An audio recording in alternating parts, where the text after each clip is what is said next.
Republic Bangla झुकेगा नहीं, मुल्क झुकेगा नहीं। ভারত যদি একবার চায় 30 সেকেন্ডের মধ্যে বাংলার ধুলোয় মিশিয়ে দিতে পারে।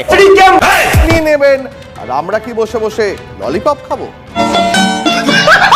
বাংলাদেশকে নিয়ে ভুয়া তথ্য ছড়াতে বড়ই ওস্তাদ ভারতীয় হকার সাংবাদিকরা। এদের কথাবার্তা শুনলে মনে হয় এরা মেতুত্তুহীন গঞ্জিকা সেবন করার পর বাংলাদেশকে নিয়ে এ ধরনের ভুয়া তথ্য ছড়ায়। যাদের ঘরে নুন আনতে পান্তা ফুরোয়, বাংলাদেশ থাকবে না বাংলাদেশ। এই ধরনের সাংবাদিকদের কি করা উচিত বলেন তো আপনারা? কথায় কথায় বাংলাদেশকে নিয়ে ভুয়া নিউজ ছড়ায়। আসলে এরা সাংবাদিক না, এরা সাংবাদিক নামের কলঙ্ক। এরা হলো এক একটা মলম বিক্রেতা। নিঃসন্দেহে তুই ঠিক কথা বলেছিস। একটা কি জানি একটা মলম বেচে একটা লোক আছে লাফালাফা গিয়ে সেই লোকটা। ভারতের অনেক মিডিয়া আছে যারা বাংলাদেশকে নিয়ে সবসময় উল্টাপাল্টা কথা বলে থাকে। যেমন এই ব্যক্তি বলে বাংলাদেশ নাকি থাকবে না। যদি বাংলাদেশ না থাকে তাহলে আমরা কোথায় যাব? আপনার নানির বাড়ি নাকি? বাংলাদেশ থাকবে না বাংলাদেশ।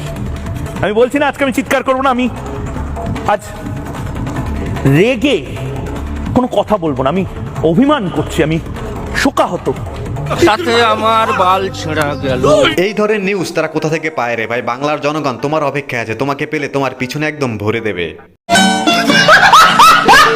এই সাংবাদিকদের কথা শুনলে মনে হয় বাংলাদেশ আর ভারত এখনই যুদ্ধ শুরু হয়ে গেছে। ভাই কেউ আছেন নাকি? এদেরকে ধরে আপনার পাগলাগারদে পাঠিয়ে দেন।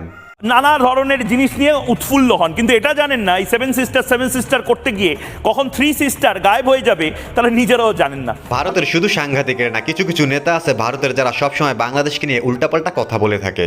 বড় বড় কথা এই বাংলাদেশের মাটিতে বসে রাজাকার এবং পাকিস্তানি চরদের সঠিক উত্তর দেওয়ার ব্যবস্থা এপার থেকে ট্রু ভারতীয়রা করবে।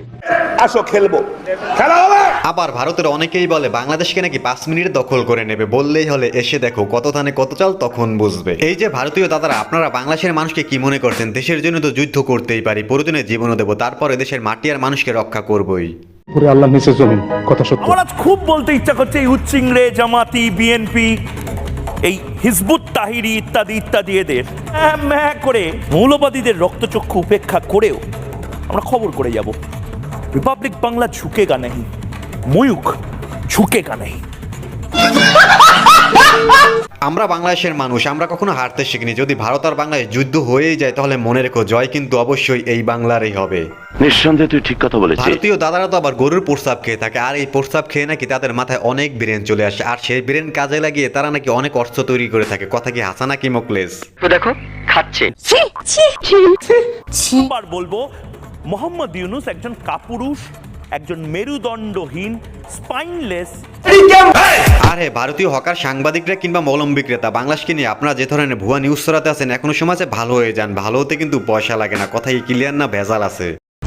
বাংলাদেশ থাকবে না বাংলাদেশ। তো যাই হোক, ভারতের হকার সাংবাদিক কিংবা মলম বিক্রেতাদের নিয়ে আমি আর বেশি কিছু বলবো না। আপনারা কিছু বলতে চাইলে কমেন্টে জানিয়ে দিতে পারেন। ও আরেকটি কথা, আপনারা যদি এই চ্যানেলে প্রথমবারের মতো ভিডিও দেখে থাকেন তাহলে চ্যানেলটি সাবস্ক্রাইব করে আমাদের সাথেই থাকবেন।